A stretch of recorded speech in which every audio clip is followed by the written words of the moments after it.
Welcome to episode 11 of the Courageous Coach podcast, a podcast where we pull back the curtain on what it really takes to be courageous with your clients, your business, and your life. I'm your host, Melissa Haig. In this episode, I'm in conversation with Jane Gilham. Jane shares her experiences transitioning from a corporate HR career to coaching. We chat about the challenges of self-compassion, the emotional aspects of coaching, and the process of rebranding and redefining identity in the coaching space. Jane shares the importance of finding purpose, the challenges of transitioning from a corporate career, and the value of reflection and journaling. She also shares the significance of courageous conversations in both her personal and professional relationships, and how embracing vulnerability has led to a more meaningful life. So, are you ready? Let's dive in. Hi, Jane. Welcome. It's lovely to have you here on the Courageous Coach podcast. We were just chatting before we started about how long we've known each other, and we had a bit of a kind of like, when we realised that it was in early 2021. So nearly 4 years ago, when you came on my very first Dare to Lead for Coaches program. And we've been on this kind of courage building, courageous coaching journey together ever since, really. So it's a real pleasure and delight to have you with me today, Jane. So maybe start off by just introduce yourself. Tell us a bit about you, Jane. Okay, thank you. Well, thank you for asking me to join you. And yeah, the last 3 years, I'm not quite sure what's happened along the way, but here we are. So I am, I'm a mum. I'm also a grandmother. I have 2 young grandchildren who are the apple of my eye. I live in Berkshire with my husband, and I did a big career change nearly 3 years ago, and really decided that coaching was where I wanted to be, and that's really what I've been working on, I guess, for the last 2 or 3 years. And working with you and meeting you has been a big part of that journey, and leads us full circle back to the conversation we're having today. Yes, because of course when we first met, you were in your HR corporate career, and you're right. Yeah, you reminded me we've been through that transition of you of stepping in fully into your own business, your own coaching practice. So wow, okay. It's just, yes, I'm sort of reminiscing a little bit now on time and so on. But anyway, look, let's not reminisce too much. No. So in terms of the kind of work that you do, and the coaching work that you do, Jane, what does courageous coaching look like for you in your work? I think in terms of where I am now, and it's been a journey, for me, it's really being about just bringing just me, my whole me. What you see is what you get, warts and all. And I've learned along the way that, if you're holding back, your clients don't get the benefit from you. And I think the courageous coaching just allows me to connect with people fully, take risks, which I wouldn't ordinarily have done. I used to be fairly conservative.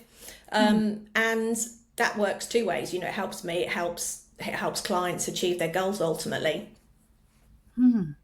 I'm super curious about the word risks, right? Because that's a really big part of courage, right? That it's all about really taking what we perceive to be risks, and the vulnerability that comes along with taking those risks. So yeah, I'm wondering, in your client work, what sort of risks do you take now that maybe you didn't before? What might that look like? So, for example, I mean, I'm a very emotional person, and you've seen that. It doesn't take much to bring me to the surface at all. And I think in my early years of coach training, I expected to see that from clients, and then I was disappointed when I didn't. But that in itself is not a lack of something. We're all just very different. So, but equally, when I do see emotion in a client, I used to kind of like have to hold myself back from not completely plunging in and letting it overwhelm me. And I think it's about knowing that emotions trigger me. and I have to be aware of that. But when a client is emotional and wants to look at their emotions, often relative to relationships, I have to be brave enough to stay with them in that without losing control, I guess, ultimately.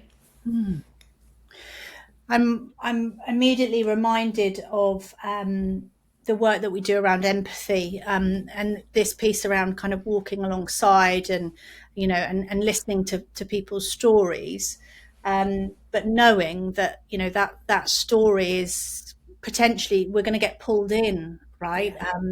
Emotionally, and of course in other ways as well, and that can sometimes be overwhelming. It may trigger us, but also sometimes we can get so caught up in the emotion that we almost maybe forget what we're there really to do. That kind of getting a bit lost maybe in the emotion of the moment. Yeah, and I think that does happen, and I think again I've got to a point where I'm able to say to my client, "Wow, that feels like a lot," and that I was quite touched by that, and I just need to take a minute or so because you don't want to ignore. I don't want to acknowledge it. The presence of emotion is important, but yeah, it's. And often where you have clients who are talking about relationships that resonate with you, either in business or in personal lives. When you reach a point in your life where I am, you've met a lot of people, experienced a lot of things, and it's very unusual not to connect with a client in a situation they describe that will definitely resonate with you. Yeah. And that's that human to human connection, isn't it? That resonance that we feel with certain people, and like you say, many times, it's that those points of connection. It's really just about being human, as opposed to, I have the same lived experience as you. It's not about that. It's just I'm a human too, and I get it. Yes. That's hard, or that's painful, or that's a struggle, right? Yeah, definitely. And I'm also sort of wondering about something you said around, some of your clients are perhaps not in your perception, right, as emotional, or maybe as a visibly emotional as you might be. And that got me thinking about, of course, that works both ways. I've also heard coaches say, "Oh, my client is, so emotional about everything," and so it sort of worked. That kind of definitely works both ways. And so I'm just wondering about that connection piece when you're working with a client who, from how you perceive them, is not visibly emotional. How do you build the connection when it's such a natural thing for you? When I learned to train at Henley, so many of us lived geographically away from each other, so we trained online and face to face. Right. Then COVID hit, and I won't say that again, and everything switched to online. Yeah. I now know that I like to see the whole person, because you can read what's going on. I think particularly with emotion, because the body will give you signals, as we talked about, is the throat's tight and those sorts of things, or legs are bouncing under the table. So I like to be able to see the whole person if I can, because I'm fairly strong at being able to read somebody. It's always present. Emotion's always present. Yeah. It's just not visible in its fullest sense, I guess. Yeah, because ultimately this is what we can see, right? The top of the head, the sort of kind of mid chest. That's it when we're working online. And it's so interesting that you mentioned that piece around kind of the feeling, the sensations that we have in our bodies when we experience an emotion, because that's something we do quite a lot of work on in the whole courage building thing, because it's really all about being able to name and recognize emotion. And of course, the first recognition comes in our bodies. Yeah. And clearly that's something you're quite in touch with, because you were, my throat's tight, or my leg's jiggling, or, and again, is that something that's come quite naturally to you, or is that something that you've worked on and developed over time, that connection to your sensations? I think I've worked on it. I think the older I've got, and in the early 2000s, I lost somebody in our family, and I decided for a number of reasons I wanted to train as a therapist. So I began training as a therapist. And that was my first entry to active listening. Okay. Albeit therapeutic support is generally about the past. And that connection, actively listening to somebody, was a real shift in how I saw the world and how I saw people. And in terms of connecting in coaching, often feedback from clients will just be I've understated that. Often client feedback will say the mere fact that you were listening to me and you were in the room and I had your attention was enough. So just connecting, just being present for somebody. Yeah. Because when you've experienced active listening, you measure everything on that. Yeah. and that can be quite tough, I think, can't it? It can be really tough because you've had that gifted to you. Yes. Yeah. Well, because of course, not only do we realize the grace and the power of active listening, but we also are able to notice that its absence, and its absence is so, at a human level, its absence is so painful almost, right? When someone isn't really listening to you, and that it isn't often that isn't done with malice, right? It's either they don't have the skills, particularly in the workplace, right? They don't have the skills, or they're very busy, they've got a million and one things on their mind, all of those things. We're all running at 100 miles an hour. So that gift of someone really listening to you, that is the gift of coaching, right? The space, the thinking, the all of those things, the ability to listen at that level. And also, I think one of the things I'm always curious about with listening as well, because, when I'm working with new coaches particularly, is trying to help them to recognize that, active listening is really hard work. Right? It's definitely a skill, but it is really hard work, and it requires a lot of energy and effort from us. And so I'm also wondering for you, how do you keep that energy, with your clients, multiple clients probably now, and so how do you look after yourself in that kind of energy drain? I think self-compassion is a really big piece for me, and that's something I've learned over the last 5 years now, that you have to be kind to yourself, and part of that is saying, I need rest, I'm not well enough to work this week, I'm tired. Last summer I lost my dad, and I understand the nature's path of death, the mechanics around death. What I hadn't anticipated was the fatigue that it brings. Absolutely, head to toe, every part of your body. Grief is with you. It's very heavy, it's very tiring, it's very fatiguing. And for a while I was like, I can't work. I don't have the energy, I don't have the capacity to do this. And I think it's about being honest with yourself about when you can and can't work. You owe that to yourself and to your clients. The support supervision. For me, I work hard at self-care. I exercise. I'm fitter and stronger than I've ever been in my entire life over the last year. And that's been a final piece in a journey of therapeutic support for me, which was, I have to have a strong body to support my mind. So I prioritise exercise, what I put into my body, sleep, being outside with nature. Some of my coaching work is outside. So that's been a tough one to get to, because for me, prioritising myself above others, including my family, was very difficult. Everybody else's needs are always going to come first. I would always wait. And then there was a threshold at which I thought, this doesn't work. I can't do the work that I love unless I have capacity for me.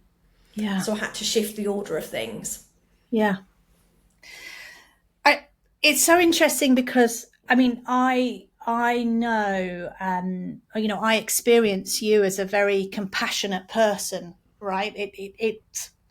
You're one of those people who it sort of comes out of your pores when I'm in your presence, right? You're a very compassionate person, and I think self-compassion is hard for all of us. I Yeah, think it's especially hard when you're naturally very compassionate, because, like you say, you put others before yourself, right? yeah, And I also notice there's real vulnerability in what you're saying, because the ability for us to say, do you know what, I'm in the midst of something for you, I'm in the midst of grief right now. I'm tired, I'm fatigued, I can't work, I'm not on my best, I need to take time for myself. I think what I really feel with that, and kind of just desperately want to say out loud to people listening to this, is that is an act of courage, saying that out loud, right? An act of courage to stop and make a choice for yourself, that, to take care of yourself. That's an act of courage. And it's so vulnerable for us to do that, because we have this kind of, we need to be on and performing and doing and perfect, and and all of those. And what if I let my clients down? And what if the business isn't there when I can come back? And what if this, and what if that? Oh no, I'll keep going. Because it feels risky and vulnerable, right? So because there is that risk and vulnerability, I know it's an act of courage, right? The two things come together. So for you to do that is incredibly courageous, right? I wonder, did you feel that at the time? Because I often think we aren't always aware that we're being courageous, right? But were you aware of it? Weirdly, yes.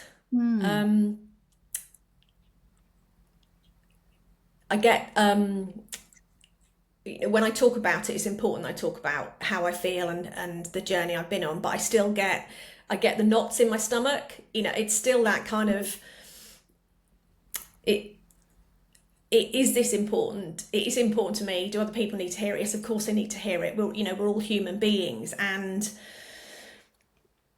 to get to this point in that journey has been hard. And don't get me wrong, I get little voices in my head every day. Of course. Yeah. Have you checked in on the kids? Have you checked in on your mum? Is your husband all right? Have you everything else I'm pushing in front of me, and then you have to have a little chat with yourself and go, no, it's okay to ask for something.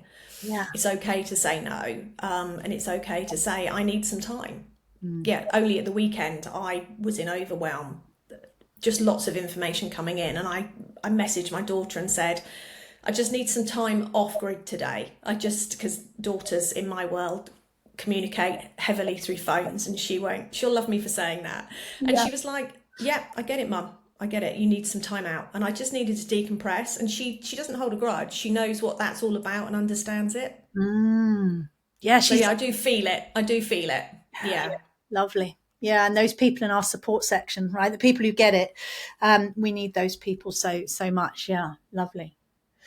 So, okay. So I'm wondering then if we can kind of switch gears maybe, or switch focus, and maybe just look a little bit into the future, because I know that courage building, or we both know now that courage building is not I went on a program 4 years ago and yes, I'm now a courageous coach, right? It's an ongoing, self-development journey. So I'm really curious, what's your call to courage that you're leaning into right now? So I'm going through a rebranding, which is quite terrifying, because I'm leaving behind essentially most of my career, which is in HR. I was a leader in a business for a long time, and that's my bread and butter. But having moved towards coaching, I've decided that it's time to switch into something different. You're still using coaching skills, but I'm essentially going to be putting all of my experience around HR and leadership on the shelf. So that's quite scary, and I still have to remind myself that that's okay. I need to take a risk. I'm working with somebody on this, and they've said to me, what you've got to say, your story that you have, others will resonate with 100%. Just try it. Just, if you don't, you'll regret it. Yeah. Yeah. So Yeah. that's quite. Yeah, I know. Yeah, that's how we know this is a call to courage, right? This is you stepping into your courage and all of the arena moments that will come with that rebrand, Yeah. or that refocus, right, in your Yeah. in what you're doing in your work. And I'm kind of reminded as well of I have had, and I'd love to say that I fixed this, but I don't know that I have, if I'm Say honest. it. You You know, did.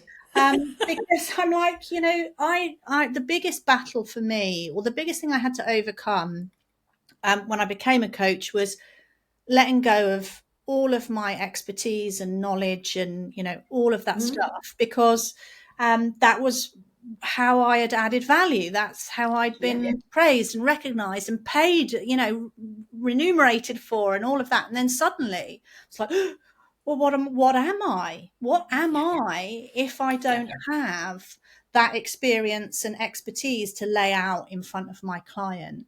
And so there's kind of this almost rediscovery of, who am I? What if I'm not leaning into that? Who am I? And what are my choices about around that? And you're kind of in that space right now, right? Yeah, because whether you intentionally mean it to happen or not, for me, my identity was tied to the business I was with for the best part of 25 years. Yeah. And I still talk about it now, and I left 3 years ago. Yeah. So it's probably only now that it's that there is an identity which doesn't need to be tied to what you do and who you work for. But it's a struggle. Essentially, there's always been me at the heart of everything I've done, whether it was there or whether it was coaching. And that's something I've learned along the way, which is there isn't two of you, there's one of you. There's not a work you and a home you. You are one person. But the workshop that we attended with yourself early last year, the piece around identity was really important, because that really came back to, who am I? Not kind of what do I do, but it's the foundation of what do I do. Yes. Yeah. All the things that shape us and influence us, right? That shape who we are. That's not just about the work that we do. And I, in Brene Brown's work, we talk a lot about, in organizational life, self-worth being tied to productivity, and what we produce. And I think that's true for so many of us. But there's this sort of, maybe I'm sensing this shift into, well, what is my actual worth, right? That's not about the work I do necessarily, or what I produce. So yeah, that it's the who you are is how you coach, right? And when you've worked 50 or 60 hours a week for 20 odd years at a business, and then you suddenly say, actually, I want to have more time for my family, I want to have more time for me, I want to do some volunteering, and suddenly you filled a 7-day week quite quickly. And you wonder how you ever fitted everything in. And getting used to that shift of pace has been a real struggle, in terms of, what value do I bring to the world? Yeah. What difference do I make if I'm not doing that? Yes. And what's the difference that I want to make? Maybe as well. Yeah. Right. Yeah. And ultimately it's about having quality time with clients, where you are energized, you're ready to go. It's not about, just having no energy and dragging yourself from here to there. So that's been big. And it's probably taken the best part of 18 months for me to go, actually, the way I live my life, the pace of my life, this is good. And, I get to spend time with my children, or my daughter, my grandchildren, my mum now, rather than my mum and dad, and do good work. And the work I want to do, not the work I had to do.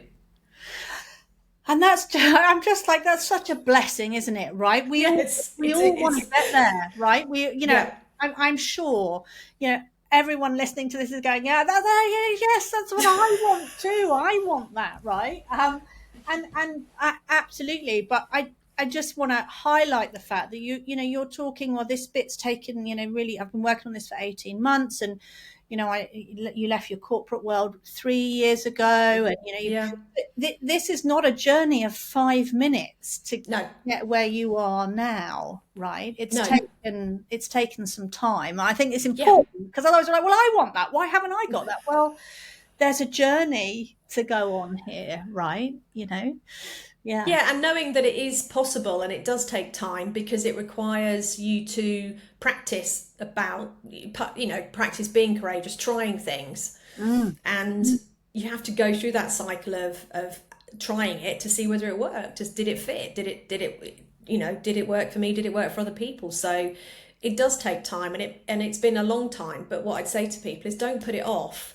It's a bit like people that say, oh, I want to study, for a master's, but I'm 47 and it's going to take me 3 years. Well, you're still going to be 50, whether you go to university or not.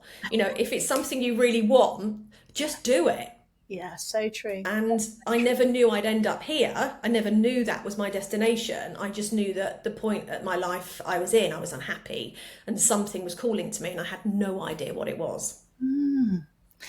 That's interesting, isn't it? Because that's about, recognizing that something needs to change. I don't know what needs to change, but I'm just gonna, I'm gonna kind of just try some stuff and try some stuff on and see what happens, rather than, I'm unhappy, something needs to change. Let me work out what that is. Oh yes, it's this. Right now, let's change it. Right? I get that sense of, it's more of a kind of, let's try some stuff and see what happens. Right? Yes. Yeah. Absolutely. Yeah. Absolutely. And I guess along that journey, there will have also been some moments of courage, or some things where you stepped into your courage, and you know what, it didn't go so well. You experimented, or you tried something, and you know what, it didn't go well. You failed, you fell, you struggled. So how do you pick yourself, or how have you picked yourself, back up and gone again and taken more risks and tried other things? I think I know things have failed, but I think the mere act of doing it was enough to say you did it. And I think it's how you define what fail meant. Did you not connect with the other person? Did they not hear your message? Did they not read you in the right way? For me, it was always just have a go. And actually, I didn't get fired. The place didn't burn down. Nobody shouted. Yeah. If anything, some people were going, what did you just say? And then they kind of come back 2 or 3 days later. I think just the mere act of having a go at something that was really frightening. Yeah. Or concerning, just the mere act of having a go for me was always, you've done it. It's good. It's good. Yeah. Yeah. It might not have worked out how I thought it might, but let's look at why. Let's look at the part I played in that. Did I get my message over? Did I miss something? Ask a question, find out. Leave it 24 hours and go back again. Yeah. Because I think this part of what did we bring to those situations, you have to have a look at. Yes, owning our parts. Right? Yeah, absolutely. Because it's so tempting to, it's all of them. It's all of those others. If they hadn't, or they didn't, or if only they weren't, it would have been all right. But owning our part is so important. And what I notice in how you describe that there is, and you know that the rising strong process, right? How we get back up when things don't go as planned. And what I notice is that this whole thing about reflecting on it, going back, asking questions, because we make up stories, don't we? When things go wrong, we make up stories. And so going back and asking questions and reflecting and gives us that opportunity to fill the gaps in our stories with truth, right? What actually happened. That whole kind of, and people talk about I don't like the word fail, or it's not, there's nothing wrong with the word. It's what you do with it, really, when it happens, that's so important. And like you say, that nothing burnt down, the world didn't end. It's all right. Yes, it's fine. Yeah, and it's often. Well, I know for me, it was always looking at the other person's reaction to whatever I was managing at the time, and then that's part of let them just stew on it, let them just think about it. You didn't want a response, you just needed to communicate something to somebody, you just needed to tell them how you felt about something. Walk away, it's fine. It's yeah, walk away. Yeah, absolutely. And then move on to the next risk, right? The next try, the next experiment, and see how that goes. And that's got you to where you are now as well. So I think that's so important, right? That it's not a journey of, there have been lots of successes, but they haven't all been successes. And that in itself is enabling you to understand what it is that you want to do and how you want to shape your world and life around you, right? Amazing. Yeah, and I think for me, I journal because I look at patterns, and I know if I'm journaling, I'll know if I'm off track or something's recurring. For me, that's really instrumental in kind of bringing myself back to where I need to be. Yeah, because patterns will always make themselves present to me. Yes, you've reminded me, triggered something for me where I was in a session. I was the client, and I was talking away, and they asked me a question, and I realised that I had reverted to a learned behaviour that I've been unlearning most of my adult life, and I thought I'd unlearnt it.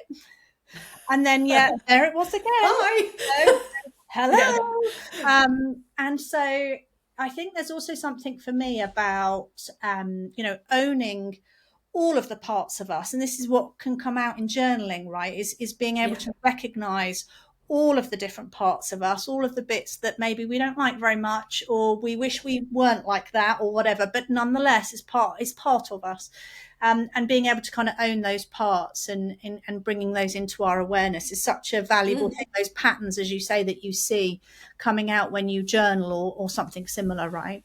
So, yeah, definitely. Yeah. Okay. So one of the things I'm kind of also curious about is, and I'm about to ask a question that I think I know the answer to, which isn't very coach-like, is it? But I'm going to ask it anyway.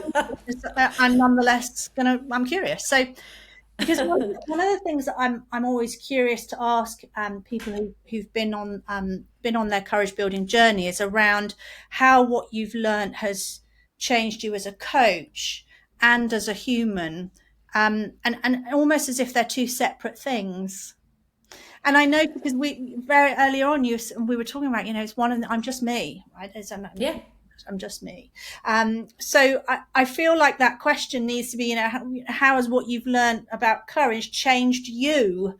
But you may want to separate out the two. I don't know. What do you think? Yeah, I think underlying courage building, underlining for me is it's given me the ability to ask for things, say things I wouldn't have said. My journey developing the courage muscle, if that's what we want to call it, began prior to my coach training, which was at Henley. And that's as a result of therapeutic support I was going through at the time. And the therapeutic support I was having was compassion-based psychotherapy. And in her work, Brene Brown came up. Kristen Neff came up. Okay. So all of the names we're familiar with, that came early to me. So as I entered Henley, I was already building that muscle. And then that onward journey was more work around, Brene Brown, meeting you. So that's been a constant in my life for the best part of 5 years now. So I think in terms of courage coming into my life, it was serendipitous, because I was fortunate enough to be able to develop that muscle in my personal and professional life. Right. which is one person. Yes, It's still me. Yeah. At the time, I believed that two people existed. No wonder I was struggling. But there is one person. And I think in terms of coaching, I touched on it earlier, I would ask questions now that I would not ask before. I would take a risk to go deeper. Whereas before, the alarm bells would have been saying, no. I know you're curious about that, but just leave it. Just leave it. Yeah. And what we know now is follow that golden thread. If you get hold of something, go with it. Yes, and don't be afraid of the other human sat in front of you, right? Or don't be afraid of their humanity too, right? Yeah, absolutely. Yeah, and I think on the other side, the other part of me, the human side of me, is it's improved my relationships significantly. Professional relationships I had at the time and family relationships. One of the ones that's probably the most important to me is my dad. My dad was a war baby. They have a generational name of their own. I can't think what that is. It'll come to me. But grew up in the war, and we had very different values in life, and we reached a point where we were butting heads over things and the conversations were getting quite difficult. And I reached a point one day where I was able just to say to him, look, Dad, we come from different times, we live our lives differently. Just because I am different doesn't mean I don't love you any less. And we went through a number of really difficult conversations. When I was making a fuss, I wanted to be heard, whereas before I would have just left it. Right. And it was a breakthrough for us. So when he was unwell and eventually passed away, we were able to have the conversations that we needed to have, which often doesn't happen. And for me, that is just a gift, an utter gift. Absolutely. Yeah. Giving me goosebumps, right? Because that's what we're about, right? Courageous conversations in all aspects of our lives, and part of and that brings us right back really to this, accepting the other person, and their perception, their views, their values, but also owning your own and standing in your ground as well, and owning the things that are important to you, and then working through that together. So that kind of courageousness in conversations which is how the link to coaching came for me. I was like, well, we're talking about courageous conversations here. Well, hang on. Yeah. That's what I'm doing every time I step into, or that's what I want to be doing every time I step into the coaching space. Okay, how do I develop this courage, right? And how do I help other coaches to do that too? The act of coaching and being coached is hard, as we know. It's a lot of people don't know what they've signed up for. Being coached is hard, without doubt. So, and I think the other thing for me is just about courage has enabled me to show up and be seen, and to model it for my daughter. And my granddaughters. And your granddaughters now, they're 4 and she's nearly 5 and 3, and it's important for me that they know that they are brave and that they can do anything, and to give them the courage to use their voices. And certainly with my daughter, I see that coming back round now. I see it in her. Right. Yeah. And you never know whether you're making a difference or not, and to see that come back round is a blessing. And the other thing for me when I was in the corporate world was modelling it when I was leading an HR function and part of a leadership team. The vulnerability, the courage to say the things that I knew other people were thinking but wouldn't, was really, really important for me. And often people would say, wow, okay, that was brave. And then you'd start to see little pieces of it in other people as time went by, because we were building a culture amongst us where vulnerability was very important. Yeah. Because of course what we also know is that courage is contagious, right? That the more courageous we are, the more courageous the people around us can become as well, which from a coaching perspective means that if we're wanting our clients to be more courageous, and of course with that courage comes that vulnerability, we need to be leaning into that space ourselves as well, right? So it's courage is contagious, definitely. And we know now that in those moments, in those acts, it's where it's hugely uncomfortable. It's still uncomfortable, but it's where the growth is. Yeah, 100%. 100%. And I do hear that from my daughter. So I hear her often saying that, you know, the growth is in the discomfort. We have to have this conversation. We need to understand what's going on. And even my little 5-year-old will say to me, I was brave today. Bless her. Yeah. So amazing.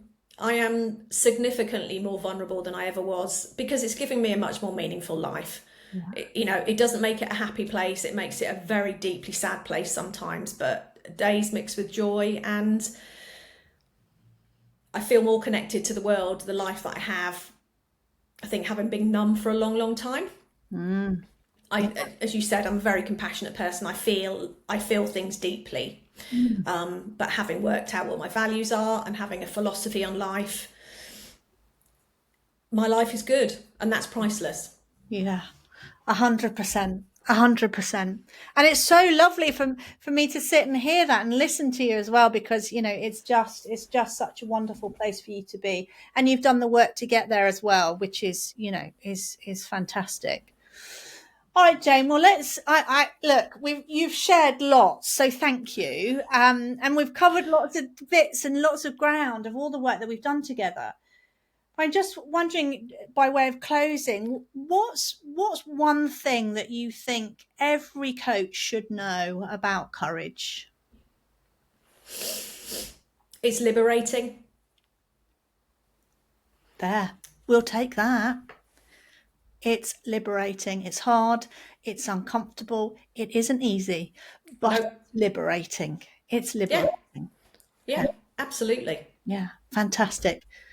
Jane, thank you so much for joining me today and for being really open in sharing your courage building journey. It's been an absolute pleasure to be part of it and to continue to be part of it. But thank you for sharing with us today, and take care. Thank you, Melissa. Take care of yourself. Thank you for listening to the show. I hope you enjoyed the conversation. You can visit my website, melissahaig.com, to find out more about the work I do to help coaches like you be more courageous with their clients, their business, and their lives.